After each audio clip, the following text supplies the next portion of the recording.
네, 안녕하세요 여러분. 반갑습니다. 또 오랜만에 이렇게 카메라를 켰습니다. 요즘에는 한 일 주일에 하나씩 정도로 속도로 지금 영상을 찍는 것 같아요. 네. 자, 일단 오늘도 또 팔렌티어에 대해서 한번 이야기를 해 보자면은, 일단 저 개인적으로 요 근래 지금 팔렌티어를 바라볼 때 가장 눈에 띄는 부분은 마케팅적인 부분인 것 같아요. 왜냐면 지금 팔렌티어가 운영하는 공식적인 유튜브 채널이 있잖아요. 거기에 지금 약 한 4주 동안 10개 이상의 지금 영상 콘텐츠물이 지금 올라왔거든요. 사실 이랬던 적이 없는데 굉장히 콘텐츠를 만들어내는 속도라든지 그 질이라든지 이런 게 굉장히 좋아 보이는 상황인 것 같아 가지고 '아, 팔렌티어가 드디어 지금 이제 본격적으로 마케팅에 힘을 쏟구나.'라는 생각이 좀 자연스럽게 좀 드는 상황인 것 같습니다. 그리고 이 밖에도 지금 제가 트위터를 요즘에 열심히 하고 있는데, 트위터에서도 이렇게 특친 외국인들 커뮤니티가 있잖아요. 외국인들 투자하시는 분들 커뮤니티 안에서 또 여러 가지 정보를 얻을 수 있는데, 거기서 이제 어떤 분이 아이스하키 경기를 보고 계셨는데, 이게 마침 콜로라도 덴버를 베이스로 두고 있는 콜로라도 아발란치라는 아이스하키 팀이 경기를 하고 있었는데, 이분이 생각을 하셨대요.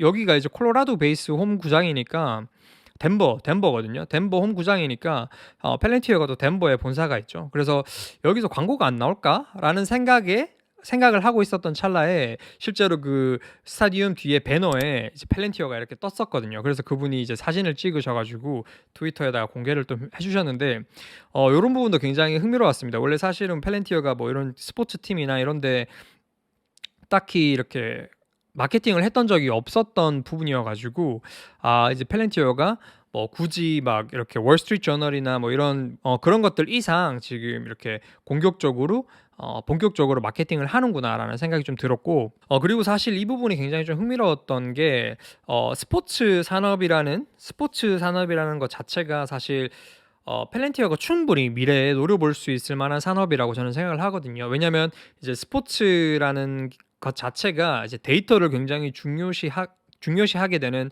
어떤 그런 패러다임에 있기 때문에, 실제로도 데이터의 종류라든지 속성이라든지 그 다양함이라든지 이런 게 굉장히 복잡해지고 있고, 분석이 굉장히 중요한 시대가 왔잖아요. 그래서 충분히 팔렌티어가 미래에 어 공략을 해볼 수 있을 만한 시장이 되지 않을까라는 게 제 개인적인 좀 희망이기도 하고, 실제로 그리고 팔렌티어는 지금 F1 페라리 팀을 통해 가지고 오토 쪽으로는 진출을 이미 했죠. 그래서 여기서 좀 더 다른 뭐 스포츠라든지 뭐 예를 들어 뭐 모르겠습니다.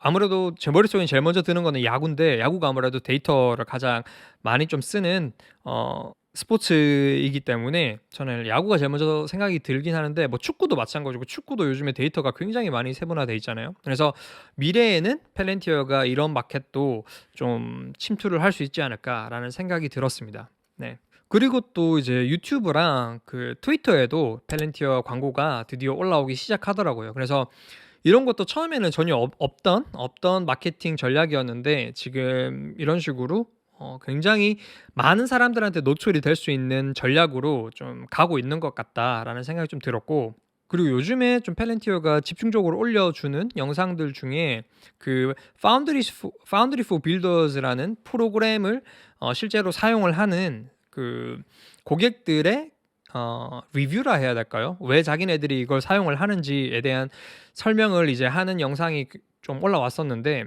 그중에서도 그 카탈리스트 DI라는 회사가 왜 팔렌티어를 쓰게 됐는지에 대해서 설명하는 그 영상이 있었는데, 그중에서 이제 그 CEO께서 자기네들이 스노우플레이크도 알아보고 다른 여러 가지 데이터 분석 툴을 제공을 하는 회사 거를 알아봤었는데, 팔렌티어 데모데이를 보고 확신이 들었다. '팔렌티어를 꼭 써야 되겠다.'라는 확신이 들었다라는 식으로 인터뷰를 하신 게 있거든요. 그래서 저는 이게 굉장히 흥미로웠습니다. 왜냐면은 실제 그 스노우플레이크랑 팔렌티어랑 비교를 해 봤던 어떤 간증이라 해야 될까? 그 테스티모니를 해준 영상이기 때문에 처음으로. 그래서 굉장히 나름 흥미로운 영상이었습니다. 물론 뭐 회사마다 스노우플레이크가 맞고 팔렌티어 소프트웨어가 맞고 그런 다양함이 존재하지만, 그래도 뭐 어쨌거나 팔렌티어랑 스노우플레이크를 동시에 비교를 해본 회사였기 때문에 저는 좀 재밌게 봤던 것 같아요. 그 광고를. 그 광고라 해야 될까요? 아무튼 그 영상을. 그리고 금요일이었나요? 이제 펠렌티어가 미군이랑 또 새로운 재계약을 체결을 했습니다. 그죠? 이게 116밀리언짜리 규모의 1년 116밀리언이거든요. 그래서 분기별로 나누면 29밀리언 정도 되는 거죠. 그래서 나름 괜찮은 규모의 또 재계약을 달성을 했고, 그리고 이게 3년 연속 재계약인 걸로 보여졌거든요. 그래서 확실히 펠렌티어 소프트웨어를 계속 지속적으로 쓰고 있는 모습을 보여주고 있고, 저는 이게 3년, 4년, 5년 계속 지속적으로 큰 문제가 있지 않거나 아니면 군 내부 안에서 어떤 획기적인 또 판을 갈아엎거나 뭐 그런 게 안 보이면은 계속 펠렌티어의 소프트웨어를 쓰지 않을까라는 생각이고, 그리고 재계약이라는 그 속성 자체가 펠렌티어 쪽에서는 또 따로 추가적인 비용이 들지 않는 굉장히 좋은 마진율이 굉장히 좋은 계약이기 때문에 매출의 그 질 또한 굉장히 좋은 재계약이다라고 생각을 하고요. 그리고 또 Foundries for Telecommunications라는 문구로 또 프로모션을 하는 트위터가 올라왔었는데, 근데 이게 뭐 텔레컴퍼니들을 위한 또 파운드리 맞춤형 제품인지는 모르겠지만 아무튼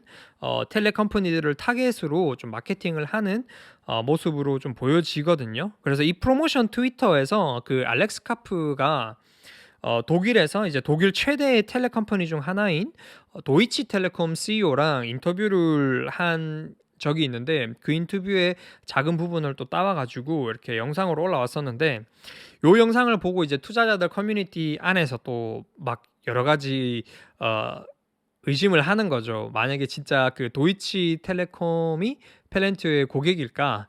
뭐 요런 저는 충분히 합리적인 의심이라고 들긴 하는데, 왜냐면은 굉장히 알렉스 카프를 좋게 이야기를 했었거든요. 그 영상에서 보면은. 그래서 잠재적인 고객이거나 아니면 실제 지금 고객이거나 둘 중 하나는 아닐까라는 생각을 좀 사람들이 하고 있는 것 같은데, 저는 굉장히 흥미롭게 봤습니다. 이게 워낙 도이치텔레콤이라는 회사가 굉장히 크기 때문에, 굉장히 크고 아마 미국 그 T모바일의 그 부목격 되는 회사일 거예요. 그래서 아마 여러분들도 많이 아실 것 같고, 그리고 저 같은 경우는 이제 축구를 좋아하기 때문에 바이에른 뮌헨 스폰서로 굉장히, 지금도 하는지 모르겠지만 굉장히 오랫동안 가슴에 그 T 이거를 로고를 받고 뛰었던 거를 굉장히 많이 봐왔기 때문에 나름 눈에 많이 익은 회사이긴 한데, 아무튼 또 뭐 이렇게 도이치 텔레콤이 펠렌티어의 고객이 잠재적 고객이거나 아니면은